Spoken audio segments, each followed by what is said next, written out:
Hi, this is Nick the Cat, and I want to show you how to build a water heating solar panel. This was one of my many projects since I returned to the US.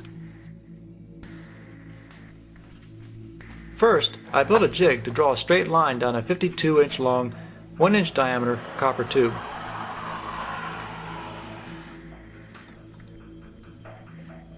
This tube will be a header for a solar panel. Next, mark that line every 2 inches down the pipe for a total of 21 locations, centered around the center of the pipe. Line up all of your headers and mark all the other pipes identically.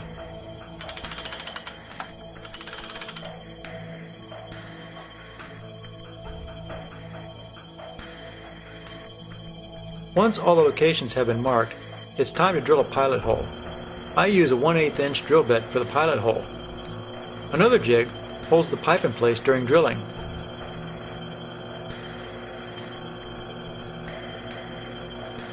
Drill the pilot hole as close to the X as possible in the 21 locations. Then follow up the pilot hole with a larger bit. My small copper tube has a 3/8 inch outside diameter. The smaller copper tube is 1/4 inch inside diameter. It is carefully unrolled on the floor to prevent kinks. I use 60-foot rolls because it divides perfectly by 90 inches. The larger diameter tool allows the smaller copper tube to be marked and cut at exactly 90-inch pieces.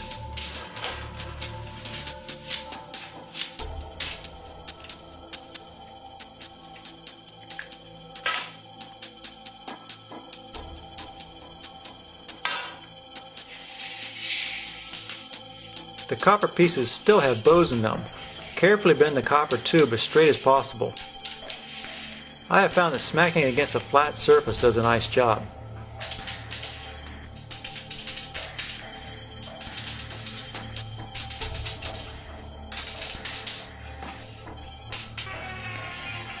Sand the ends of the tubes. Then cover with solder flux. The fun part is trying to shove each of the small copper tubes into the header pipe. The prior tubes often want to fall back out. Take a look down the copper pipe and verify all the tubes go in far enough, but not too far. If they go in too far, they won't reach the other header. Solder the copper tubes into the header. Be sure the header is hot enough or you won't get a good solder joint.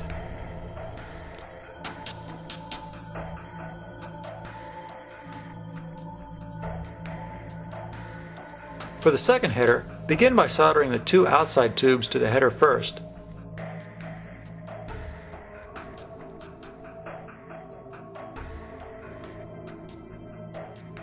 After they've cooled, then shove the rest of the pipes in place. And then, of course, solder them.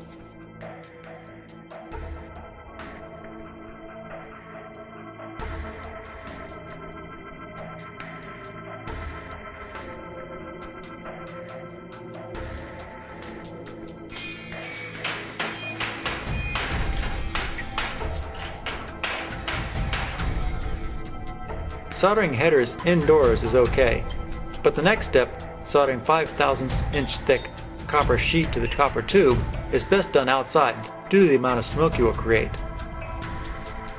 Press the copper sheet securely against the copper pipe. I found 3/4 inch black iron pipe did a reasonable job. Have lots of solder available. I use 50/50 lead-based solder for this part of the project. I also use a water-based flux for this part of the project. This jug was good for about 3 solar panels.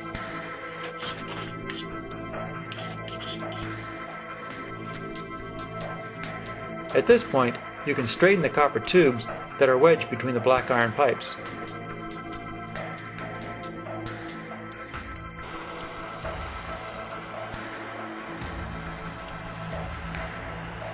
You will spend about an hour soldering the copper sheet to the pipes.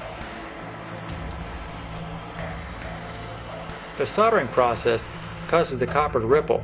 This is fine. The other side of the sheet is the face of the panel.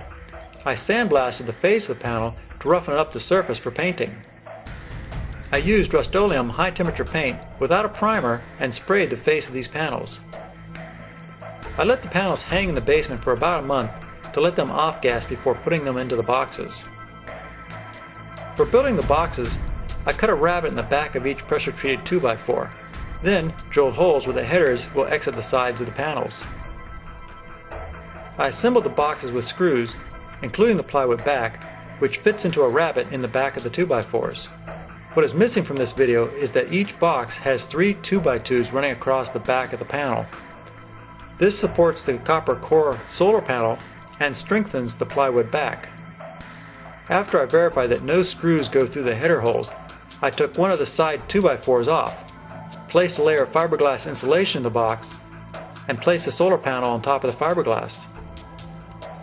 The 2x4 side was then replaced.